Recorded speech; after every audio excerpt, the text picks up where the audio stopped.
Okay, is the slide visible to you? Yes, sir. Yeah. Okay. So the first solution for avoiding no preemption is what here?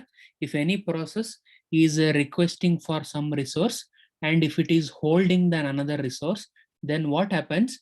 If we are not able to provide that process with a resource, then we try to remove all the resources which is already holding. Okay, that's what the first solution is. By that we can avoid no preemption condition by removing all the resources which it is already holding. That is a one solution. Second solution is what observe here. If a process requests some resources, what is the first thing we do antandre? We first check whether these resources are available anta. If these resources are available, we allocate them. That is one thing. If second thing is what? If these resources are not available, then what we are going to do is we will check whether the resources what the process has requested, if it is held by another resources. Okay, if the resources which process has requested is held by another process, okay, and that process is also waiting. ಇಲ್ಲಿ ನೋಡಿ P1 ಒಂದು resource ನ request ಮಾಡಿರುತ್ತೆ.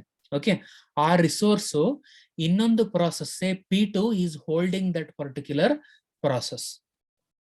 Okay, P2 is holding that particular resource and it is requesting another resource and it is waiting. Okay, here what is the situation is P1 is also waiting, P2 is also waiting. Okay, the P1 resource which it is requesting is held by process P2. Okay, P2 is also waiting for the another resource. In this situation yen madbeku neevu, you have to remove the resource which is held by process P2. That's what it is saying. Okay, nodi. If the processes are not available, resources are not available, then check whether, okay, I will highlight that one, whether it is allotted to another process which is also waiting for additional resources. Hangidre ಏನು ಮಾಡಬೇಕು ನಾವು? We will remove the resource from that waiting process. ಅಂದ್ರೆ P2 ಇಂದ ನೀವು resources ನ remove ಮಾಡಿಬಿಟ್ಟು P1 ಗೆ ಕೊಡಿ ಅಂತ ಅರ್ಥ. That's what this indicates. So by using these two solutions, we can avoid the third condition, that is no preemption. Okay, so last one is circular waiting. Alva, that is this. Okay, so circular waiting aleno, so we have some n number of processes irtave, P1, P2, P3, P4, so on anta. Okay, so P1 is requesting for the resource of process P2. Okay, similarly P2 is requesting for the resource which is held by P3. Similarly P3 is requesting for a resource which is held by process P1. Like that, in a circular fashion, each and every processes are waiting for the resources. ಇಲ್ಲಿ ಏನ್ ಮಾಡ್ಬೇಕು ನಾವು? So we are assigning some unique numbers for every resources. So assume that there are 3 resources, R1, R2, R3. So each resource is given some number, say 1, 2, 3 ಅಂತ ಕೊಡ್ತೀವಿ ನಾವು. Here for example sake I am showing here the resources. First is tape drive. This is one resource, so we are assigning some number to it, 1. Next is disk drive, we are assigning some number to it, say 2. Next is printer, that is a third resource, we are assigning some number, say 3. Now to avoid this circular waiting, what happens? We are making the processes or the programs to access the resources in an order. ಒಂದು ಆದ್ಮೇಲೆ ಒಂದು ನೀವು access ಮಾಡಬೇಕು ಅಂತ. Okay, now how we are determining that order? Based on the numbers. Okay, ಇಲ್ಲಿ ನೋಡಿ tape drive ಗೆ number ಏನು ಕೊಟ್ಟಿದ್ವಿ ನಾವಿಲ್ಲಿ 1 ಅಂತ ಕೊಟ್ಟಿದ್ವಿ. So process has to request which resource first? It is tape drive. Okay, if we have some 3 processes, assume I will just show it to you.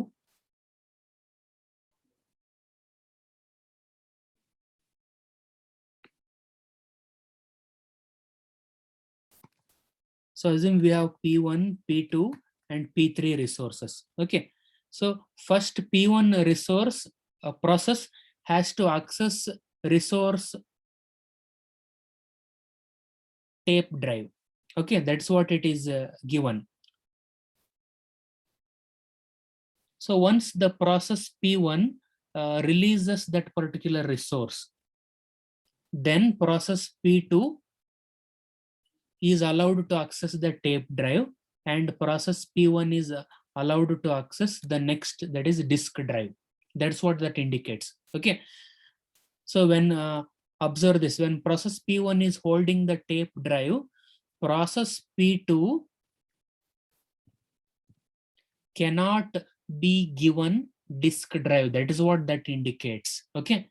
So if we do this order, if we maintain the order of allocating the resources to the processes, then circular waiting will never occur anta artha. Gottaಯ್ತಾ? Clear with this concept? So first ಯಾವುದೇ process ಆಗಲಿ, P1 ಆಗಲಿ, P2 ಆಗಲಿ, P3 ಆಗಲಿ, first it has to access the tape drive. Then only it has to access the disk drive. Finally, it has to access the printer. Clear with this concept? Okay. So process P1 or P2 or P3, it cannot access the resources which are free. Okay. Process P3 is not executing anything. It does not means that process P3 should be given the printer. It is of no use, right? Printer, what process P3, if it holds the printer without having anything to print, then it is of wastage, correct? Assume this, I will write that one for you. P3 holding printer and not doing any job of printing. Then what happens? Then it is just waste of resource. Is it right? Are you agree with this concept? Please unmute yourself and tell me. Are you agree with this particular concept? Process P3, if it is holding the printer and if it is not printing any document, then what is the necessity of holding that particular resource, correct? It is just a wastage of the particular resource. So that is the one reason here. Okay, so that is why we are making every processes to use the resources in an order. If we use the resources in an order, then circular wait can be avoided anta artha. Okay, so like that, if we try to avoid any of the four requirements, either if we avoid the mutual exclusion, or if we avoid circular wait, or if we avoid no preemption, or if we avoid which is another condition, hold and wait, then we can easily prevent our system from entering the deadlock state anta artha. So that is what the answer you have to write. If they ask explain deadlock prevention antandre, so these four conditions you have to write: mutual exclusion, hold and wait, no preemption, and circular wait. And you have to show how you are making these conditions not satisfying anta ತೋರಿಸಬೇಕು. Okay, clear with this concept? Right.